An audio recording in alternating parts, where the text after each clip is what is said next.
አዲስ አበባን ብርጭቆ አስመስሎት አብይ እያየን አይ አብይ ስለጠላ ነው ብቻ አላለማም ብንል ህዝቡ ይስቅብናል። ውሸታሞችንም ማለት ያውም መቼ ይሰራ መቼ አናውቅ ሲያልቅ ነው የምናየው። አሁን አዲስ አበባ ላይ መቼ ተጀምሮ መቼ እንዳለቀ አለቀ።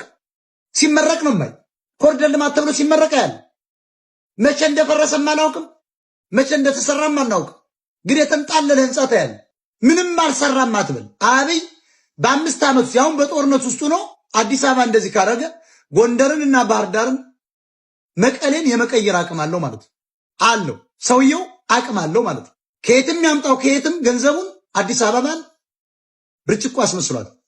አዲስ አበባ ላይ አሁን ቤት ከምትገዛና ኒውዮርክ አዲስ አበባ ላይ የሚመረጥ አንደኛ አየሩ ልዩ ነው። አዲስ አበባ ለኑሮ ምቹ።